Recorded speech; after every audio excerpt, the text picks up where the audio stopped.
Assim nos diz a palavra do Senhor, porque a palavra da cruz é loucura para os que perecem, mas para nós que somos salvos é o poder de Deus. Amém?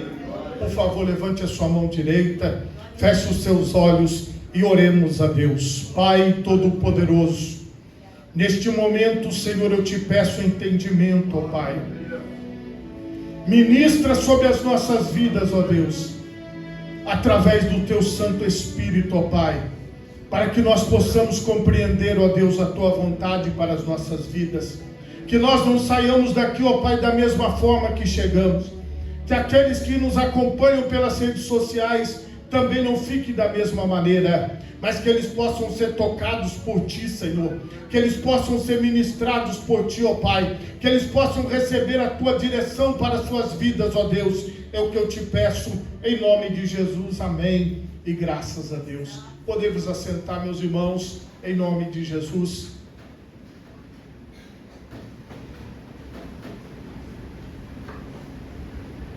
Meus irmãos, o tema da mensagem nesta noite é a palavra da cruz. Irmãos, o contexto da carta, da epístola de Paulo aos Coríntios, é um contexto parecido com o nosso, uma igreja. Se fosse, por exemplo, para nós, esta carta seria a carta para Vitória, para a primeira igreja do Evangelho Quadrangular. Então, nós estamos falando aqui de uma cidade, e nós estamos falando aqui de um grupo de pessoas que se reuniam no mesmo lugar, e que o apóstolo Paulo queria passar algumas instruções para elas. E vocês precisam entender que em diversos pontos do Novo Testamento, a palavra de Deus diz assim: ouça o que o Espírito diz às igrejas. Você vai observar que a igreja, ela estava espalhada, assim como nos dias de hoje. Então, por exemplo, nós, juridicamente, somos a igreja do Evangelho Quadrangular. Nós temos um CNPJ nacional, que é o 62955 e 505, e o CNPJ nacional é o 001-67. A nossa igreja é a filial do número 0128-40, ou seja, a nossa filial é a 128 de mais de 17 mil igrejas, entendeu? Então, para a Receita Federal, nós temos uma identificação. Então, quando os fiscais da Receita Federal buscam o CNPJ da Igreja Quadrangular, eles vão nos achar lá, a filial 128. Então, preste atenção. Nós temos um ordenamento jurídico e nós precisamos estar de acordo com a lei. Vocês se lembram que no período da pandemia, quando a lei, o governo mandava fechar estabelecimentos, eles tinham que fechar. Nenhum estabelecimento, ou nenhuma igreja, ou qualquer outra religião, pode funcionar sem autorização do Estado. Então, preste atenção, esta é a ordem jurídica, e todos nós precisamos cumprir. Por exemplo, quando nós contribuímos com a igreja, o nosso nome é registrado. A Receita Federal sabe que eu contribuo, sabe que você contribui, porque existe um registro. Então ela sabe quem mantém as igrejas, de onde vem a origem do dinheiro, e tudo que nós compramos aqui, nós precisamos ter nota fiscal no CNPJ da igreja. Então, essa é uma organização jurídica. Não tem como funcionar sem isso, porque é a lei brasileira. Só que, quando eu estou falando de igreja aqui, eu não estou falando dessa organização jurídica, mas eu estou falando de nós nos reunirmos em torno da presença de Jesus. É claro que lá em Corinto não tinha toda essa organização que a gente tem hoje, mas nós sabemos que havia um povo, assim como nós somos o povo de Deus, separados por Ele para estarmos em torno da pessoa de Jesus. Todos vocês são parte deste povo, porque se não fosse assim, nós não estaríamos aqui. Se você está aqui, é porque o Senhor Jesus já está trabalhando na sua vida e já tem uma obra para fazer. Então nós estamos no lugar certo. E pensa que estas palavras são direcionadas para nós. Elas não são direcionadas, por exemplo, para a organização do Clube Álvares Cabral. Elas não são direcionadas para a Associação de Moradores do bairro Ilha de Santa Maria, onde nós estamos. Ela é direcionada à Igreja de Jesus. Então nós temos que compreender que na palavra de Deus existem algumas palavras que são direcionadas, igual essa. Esta é para nós, que somos a igreja. Você vai encontrar palavras na Bíblia que são para o povo de Israel. Você vai encontrar palavras na Bíblia que são para os povos da terra. Mas você vai encontrar palavras na Bíblia que são direcionadas para a igreja. E é isso que eu quero que você compreenda. Porque nós não estamos falando de algo aleatório. Assim, algo que, eu peguei e falei, vou falar sobre isso aqui. Não, tem um propósito e tem um objetivo. Quando o Espírito de Deus inspirou o apóstolo Paulo a escrever estas palavras, ele estava dizendo o quê? Eu preciso que vocês estejam atentos a estas instruções. E isso serve para nós. Essa não é uma palavra para você esquecer, é uma palavra para você se lembrar e para você praticar. No início aqui do que eu quero falar, está no versículo 10.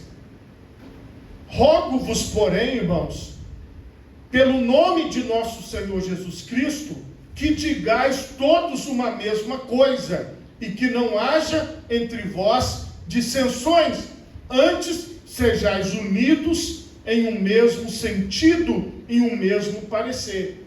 Então, o apóstolo Paulo disse assim: gente, vocês que estão na igreja, irmãos e irmãs, nós temos que seguir numa mesma direção. Nós temos que falar no mesmo sentido. Nós não podemos ter discussões entre nós.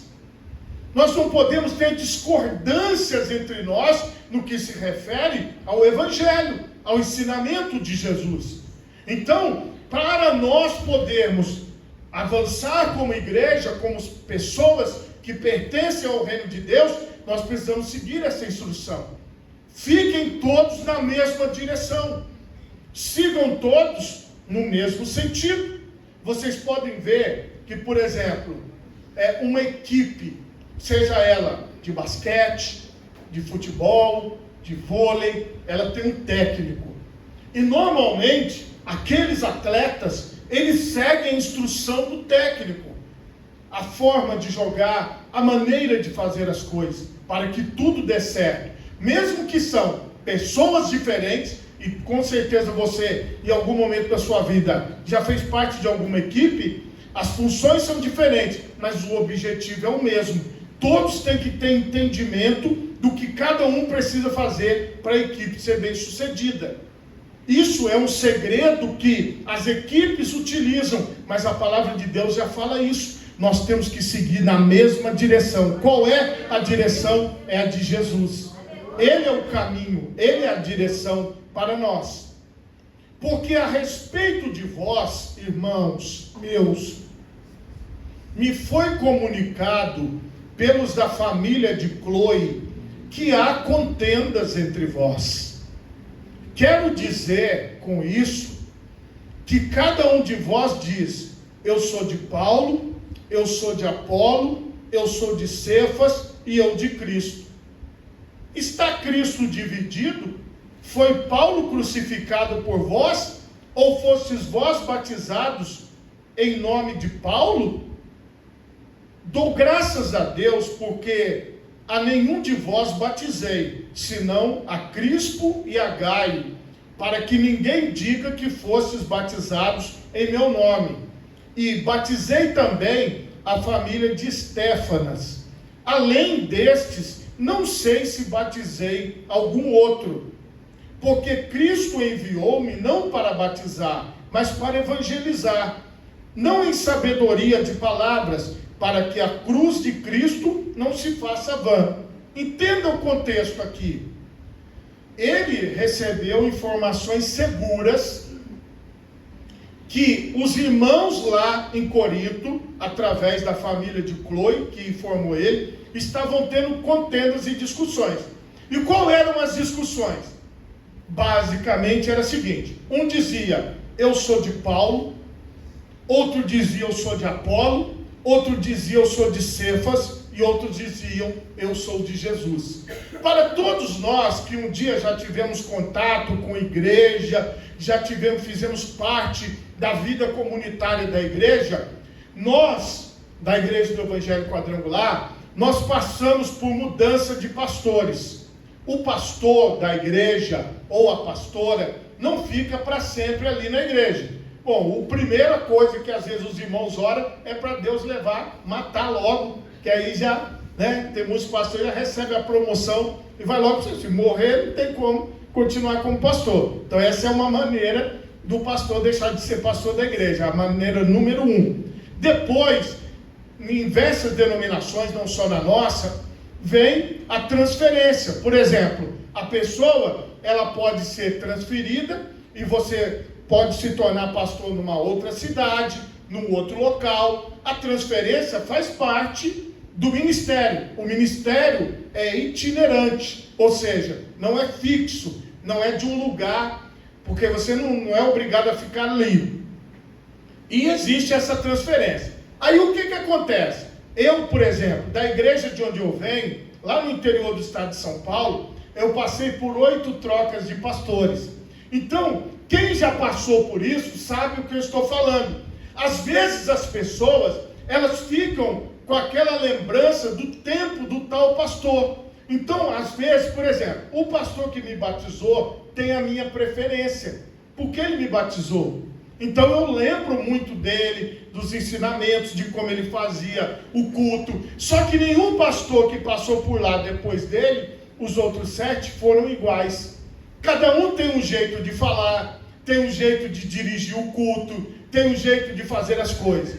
Chegou um pastor lá, uma vez, como é que foi? O pastor chegou, eu até ouvi a nossa irmã Margot falando isso aqui na escola bíblica, que ela dando esse exemplo, e outras irmãs também concordando. Foi assim, o pastor, ele pegou a palavra, era a primeira vez dele. Aí ele pegou e foi se apresentar, né? E ele começou a falar de onde ele vinha, contando a história da vida dele e tal. Deu mais ou menos 40 minutos ele contando. Mas assim, a gente entende, o pastor ele veio de outra cidade e tal. Aí eu pensei assim, nossa, hoje, né? Bom, foi isso aí. Aí ele falou assim, irmão, agora vamos nos colocar em pé. Eu pensei assim, bom, agora ele vai orar, vai, né, recolher a oferta e acabar o culto. Abra sua Bíblia. Quando ele falou abra sua Bíblia, eu pensei, ele vai ler um versículo, né, para não dizer que ele não leu, e agradecer. Aí ele falou assim, leu, orou e falou, podemos assentar. E ele pregou mais 40 minutos. Aí o susto é porque no interior a gente não é acostumado a ficar muito tempo, assim, tarde fora de casa. Então a gente era acostumado com aquele horário. E ele acabou depois lá o culto tarde, e as irmãs foram embora, nós fomos embora. E o que a gente pensou? Não, isso é só uma vez. Ele não vai fazer isso de novo, né, meus irmãos? Foi só no dia que ele chegou. E aí, no culto da quarta-feira, no meio da semana, ele fez de novo. Aí, meus irmãos, então entenda, este pastor não é o meu mais querido. Compreendeu? Por quê? Porque o meu ritmo é outro. Então, agora, por exemplo, existiam irmãs e irmãos que passaram a gostar muito do estilo deste pastor. Por quê? Porque eles falavam assim, não, ele tem mais tempo para a busca do Espírito Santo, ele ora mais, ele estica. Para mim é enrolação, mas para as pessoas, e tem pessoas que gostam, e falam, nossa, é maravilhoso e tal, e é bom, e ele cumprido o negócio. Ai, Jesus, mas eu não saí da igreja, eu continuei servindo a Deus, mesmo tendo uma preferência por um outro tipo de pessoa. Você compreende? Então, aí o que acontecia na igreja? As irmãs sempre se lembravam do pastor que saiu, e eu também, claro, e os irmãos e todo mundo, falando, nossa, mas aquele pastor. Só que quando aquele outro pastor estava na igreja, sabe qual era a reclamação sobre ele? Ah, esse pastor é frio, ele é seco, ele faz as coisas, ele, sabe, ele não floreia, ele não estica. Então havia uma reclamação sobre ele, dizendo que o tempo dele, que ele estava lá 8 anos, já tinha acabado, e já tinha ficado muito tempo na igreja, e que já tinha chegado a hora dele ir embora. E as mesmas pessoas que reclamaram, depois ficaram com saudade. E é engraçado, irmãos, agora que eu sou pastor, e tem 25 anos que eu sou pastor, eu vivi isso. Das igrejas de onde eu saio, as pessoas só sentem a minha falta depois que eu saio. Porque enquanto eu estou na igreja como pastor, eu tenho todos os defeitos do mundo. Mas depois que eu saio, eu viro uma espécie de um santo. Aquela pessoa maravilhosa, que começa no horário, termina no horário, que não deixa nada fora do lugar, que compra tudo que falta, porque aonde eu estou não falta nada. Aí todo mundo lembra. Mas enquanto eu estava lá, ninguém lembrava, só ficava dentro do contexto. O que eu quero mostrar para você? Assim é na nossa vida. Muitas vezes eu acho que você já ouviu essa frase: fulano de tal só deu valor depois que perdeu. Fulano de tal só deu valor depois que perdeu. Então o que você precisa entender? As pessoas são diferentes. Você com certeza conhece vários pastores como eu. Você conhece vários irmãos como eu. Você conhece várias irmãs como eu. Então entenda, o apóstolo Paulo está falando assim: eu sei que tem isso no meio de vocês. Eu sei que uns estão dizendo assim: olha, mas eu prefiro o fulano, eu prefiro o ciclano, porque nós somos humanos. Isso vale para mim também. Eu também tenho minhas preferências. Eu me prefiro, meus irmãos. Quando eu escuto a minha voz, eu fico feliz, eu me assisto. Essas mensagens que eu prego, eu me assisto, eu fico, nossa Deus, que pastor maravilhoso. Eu sou o pastor que eu queria ter, irmãos. Eu sou feliz por isso. Você nunca vai me ver batendo na porta da sua casa 11 horas da manhã para almoçar na sua casa. Irmãos, eu tenho um pastor amigo meu, que ele me chamou para fazer visita. Ele falou: não, vamos visitar comigo. Eu falei: vamos. Só que a visita dele começava às 11 horas da manhã. Irmãos, nós fomos em 3 casas, nós comemos 3 almoços. 3 vezes eu almocei. Eu falei: senhor, nunca mais saio com você para fazer nenhuma visita. E ele comeu feliz, alegre. E ele comia na outra casa como se ele não tivesse comido antes. Eu já estava cheio, meus irmãos. Eu não conseguia mais comer. E ele estava comendo. Eu falei: chega, com você eu não saio mais. Irmãos, quando às vezes você bate na porta da casa de uma pessoa que não está te esperando, a fisionomia da pessoa muda. Eu vi aquela cara assim vermelha da pessoa dizendo: o que eles estão fazendo aqui? E eu olhando assim, com aquela, eu falei pensando: meu Deus, o que eu estou fazendo aqui? Você entende, irmão? O que eu quero te mostrar? Cada um tem um jeito. E às vezes, irmãos, eu já fui para igrejas onde os pastores iam para dentro da casa das pessoas, passavam o dia na casa da pessoa. Estava lá de bermuda, de chinelo. Eu acho isso o fim do mundo. Nisso eu acho o fim. Mas tem pessoas que gostam. É o estilo daquela pessoa, é o jeito daquela pessoa. Por exemplo, eu conheço pastores que eles vão numa festa, eles são os últimos a sair, só depois que acaba todo o bolo, todo mundo. E quando eles saem, ainda saem com uma bacia assim, ó, levando embora. Mas os irmãos são felizes com aquele pastor, que é o jeito dele de ser, vocês entendem? Cada um tem um jeito. Aí o apóstolo está falando assim: vocês podem ter as suas preferências, mas entenda, todos nós somos discípulos de Jesus. Você entende isso?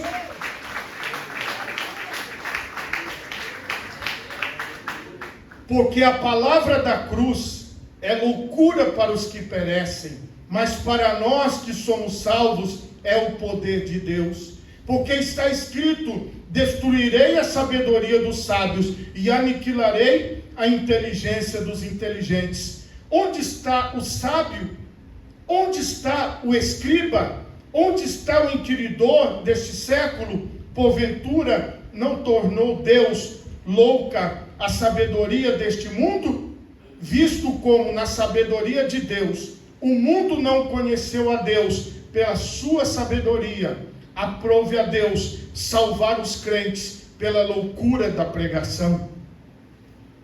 Porque os judeus pedem sinal e os gregos buscam sabedoria, mas nós pregamos a Cristo crucificado, que é escândalo para os judeus e loucura para os gregos.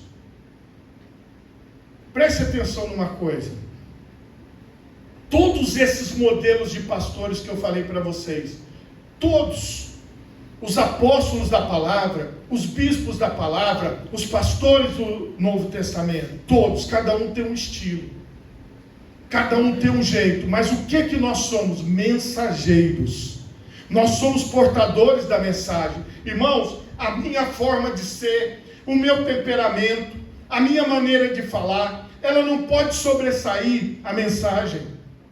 Você não pode ficar preso ao jeito dos pastores e das pastoras, igual você viu.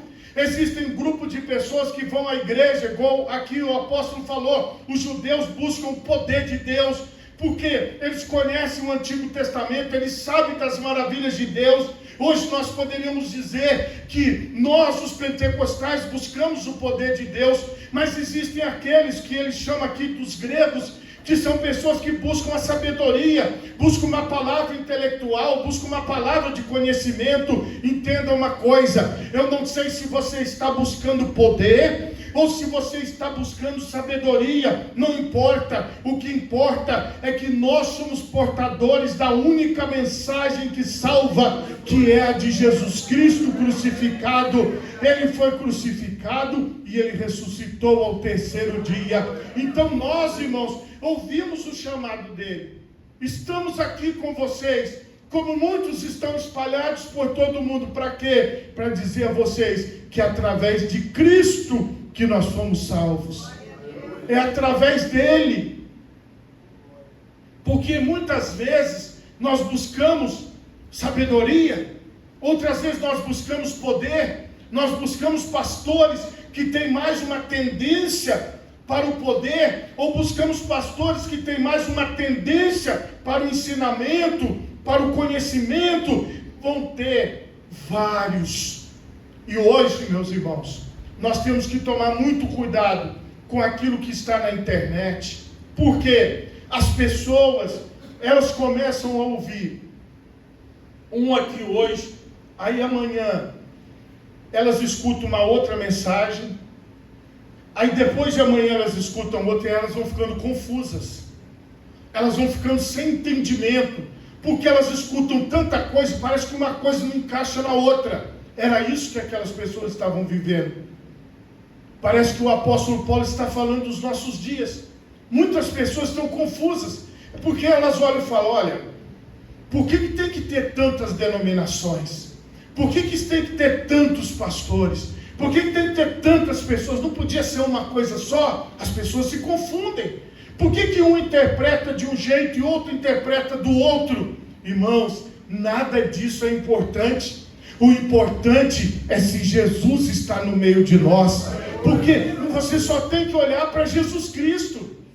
Você não tem que olhar para quem o Senhor está levantando para fazer o trabalho. E como vocês viram aqui, não são os sábios da terra, são os loucos.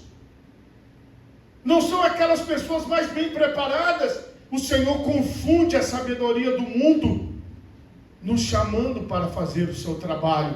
Então todos nós, irmãos, precisamos olhar para Jesus. Porque a loucura de Deus é mais sábia do que os homens, e a fraqueza de Deus é mais forte do que os homens. Porque vede, irmãos, a vossa vocação, que não são muitos os sábios segundo a carne, nem muitos os poderosos, nem muitos os nobres que são chamados, Mas Deus escolhe as coisas loucas deste mundo para confundir as sábias. E Deus escolheu as coisas fracas deste mundo para confundir as fortes. E Deus escolheu as coisas vis deste mundo e as desprezíveis e as que não são, para aniquilar as que são, para que nenhuma carne se glorie perante Ele, mas vós sois dele em Jesus Cristo, o qual para nós foi feito por Deus sabedoria, justiça, santificação e redenção, porque, como está escrito, aquele que se glorie, glorie-se no Senhor. Todos vocês são de Jesus Cristo. Todos nós somos de Jesus. Nós não pertencemos a um grupo denominacional. Nós não pertencemos a um determinado mestre, ou pastor, ou guia espiritual. Irmãos, o grande ganho da reforma protestante é o que você está vendo aqui hoje. É a possibilidade de dizer que o pastor da igreja, ele não tem mais contato com Deus que você que está aqui hoje. O mesmo contato que eu tenho com Deus é o mesmo que você tem. Algumas pessoas, por exemplo, não têm um número de determinadas autoridades. Talvez você não tenha o número de uma autoridade, porque você não consegue chegar naquela autoridade para falar com ela. Mas o número de Deus está disponível. Eu aprendi a cantar com um grupo de juniores. O telefone do céu é a oração. O telefone do céu é o joelho no chão. Diz que uma vez, duas ou três, e se não atender, diz que mais uma vez. Quando você fala Pai, o Senhor te escuta. Então, a reforma protestante, ela disse isso, que há o sacerdócio universal dos crentes. Jesus é o único mediador entre Deus e os homens. Então hoje você tem livre acesso ao Senhor. Eu estou aqui, mas eu não sou melhor do que você. Eu só ocupo a função. Eu estou agora nesta função, chamado por Jesus para fazer esse trabalho. Mas eu não sou melhor do que você. O pastor que você vê na internet não é melhor do que você. O pastor que você vê na televisão não é melhor do que você. Não tem ninguém melhor do que você. Ninguém tem mais acesso a Deus do que você, porque você também tem acesso a Deus. E por que então nós nos reunimos? Porque o Senhor nos manda fazer isso. Nós somos a igreja de Jesus quando nós nos reunimos. Você entendeu? Nós somos a igreja de Jesus. Irmão, você acha que esta igreja que está aqui, que tem 68 anos, ela estaria funcionando se ela tivesse no nome de um pastor? Você acha que esta igreja estaria aberta se ela tivesse firme no nome de uma família? Aqui não tem nome de família. Aqui não tem nome de pastor. Aqui tem o nome de Jesus. Entendeu isso? Você está na presença de Jesus. Então você não é do pastor A, do pastor B.